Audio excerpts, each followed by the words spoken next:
আমার ইচ্ছে আছে বাংলাদেশের সব অঞ্চলের আঞ্চলিক খাবারগুলো আমি একবার হলে ট্রাই করে দেখব। আসসালামু আলাইকুম, কি অবস্থা সবার? আশা করছি সবাই অনেক ভালো আছে। বলেন তো এটা কি?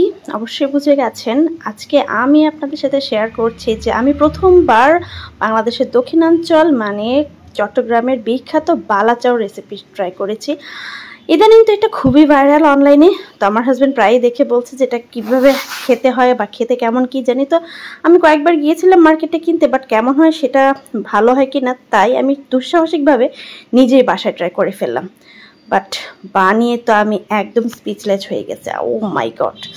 তো সেজন্য আমি কিছু চিংড়ি শুটকি নিয়ে ধুয়ে পরিষ্কার করে পানি ঝরানো দিয়ে দিলাম। তো চিংড়ি শুটকি নাকি ছোটোগুলো ব্যবহার করতে হয়, বাট আমি বড় পেয়েছি, বড়গুলো নিয়ে নিয়েছি।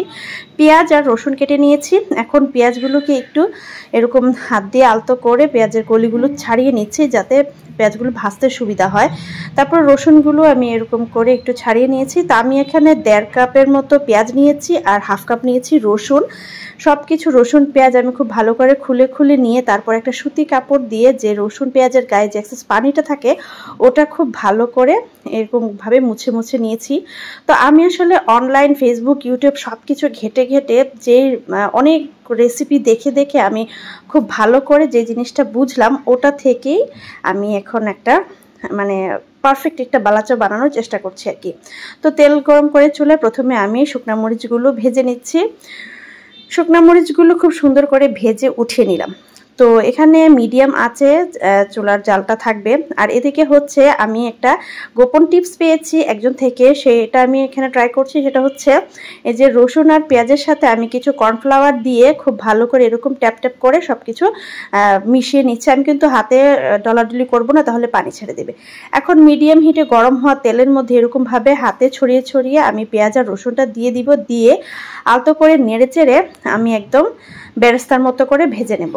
তো এটা মোটামুটি বেরেস্তাই বলা যায়। তো বেরেস্তার মতো ভেজে নেব। আর কর্নফ্লাওয়ারটা দেওয়ার বিশেষ কারণ হচ্ছে কর্নফ্লাওয়ার দেওয়ার কারণে ক্রিস্পিনেসটা অনেক পরিমাণে বেড়ে যায়।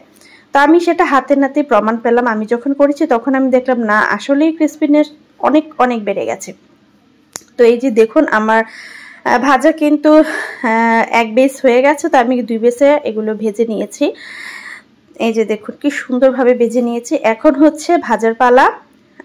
শুটকিগুলো এই সেম হিটে চুলার জালটা মিডিয়াম হিটে রেখে আমি এখন চিংড়ি শুটকিগুলো ভেজে নেব। আসলে আমাদের অঞ্চলে আমাদের দেশে এক একটা অঞ্চলের খাবারের এক একটা বিশেষত্ব আছে। যেমন চট্টগ্রামে বালাচাও, বা রংপুর অঞ্চলে বা পাহাড়িদের একটা খাবার আছে, বা আমাদের কুমিল্লা অঞ্চলের একটা বিশেষ খাবার আছে, বরিশালের একটা বিশেষ খাবার, প্রত্যেকটা অঞ্চলের বিশেষ কিছু খাবার আছে। তো সেগুলো আমার মনে হয় যে স্টেপ বাই স্টেপ ট্রাই করা উচিত। এখন সবকিছু ভাজা হয়ে গেলে 2 টেবিল চামচ সরিষার তেলের মধ্যে আমি মরিচের গুঁড়া, তারপরে স্বাদমতো লবণ আর যে মরিচটা ভেজে রেখেছিলাম শুকনো মরিচ, এটাকে আমি ভেঙে তারপর এটাতে তেলের সাথে খুব ভালো করে মিশিয়ে নিয়ে ভেজে রাখা শুটকিগুলো দিয়ে খুব ভালো করে এটাকে আমি মিশিয়ে নিচ্ছি।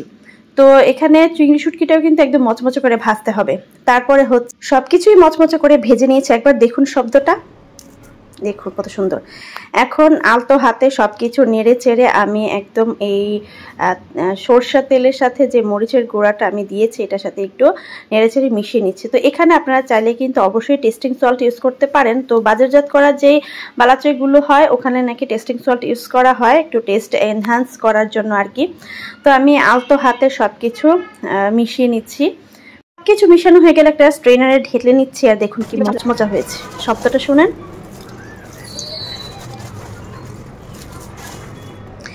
এখন একটা শুকনো কাচের বয়াম অথবা প্লাস্টিকের বয়াম যাই হয় তার মধ্যে আমি এটাকে ঢেলে নিয়েছি। এই যে দেখুন কত সুন্দর আর একদম মচমচার কালারটাও সেই এসেছে। তো আপনারা ঝাল খেতে পছন্দ করলে আরে মরিচ দিতে পারেন, সমস্যা নেই। আমি যেহেতু এটা কম ঝালই করেছি, আমার হাজব্যান্ড বেশি একটা ঝাল পছন্দ করে না, তার জন্য। এখন আমি অনেকেই দেখেছি বালাচাও তারা পেঁয়াজ মরিচ দিয়ে মেখে খায়। তো আমি সেটাও আবার একটু ট্রাই করলাম, খালিটা খেয়ে দেখেছি ভালো লেগেছে। এখন আমি পেঁয়াজ মরিচ দিয়ে ট্রাই করেছি। বোম্বে মরিচ নিয়েছি, পেঁয়াজ মরিচ ধনেপাতা কেটে নিয়েছি। এখন সামান্য সবকিছু সরিষার তেল দিয়ে ডলে নিয়ে সামান্য বালাচাও দিয়ে এখন এটাকে আমি একটু মেখে নেব। এত সুন্দর একটা অ্যারোমা বের হচ্ছিল কি আর বলবো।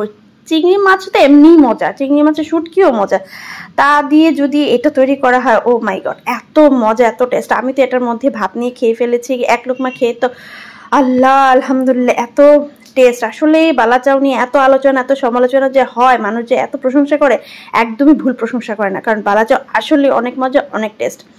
ইনশাআল্লাহ আশা করছি আগামীতে অনেক আঞ্চলিক খাবার ট্রাই করবো।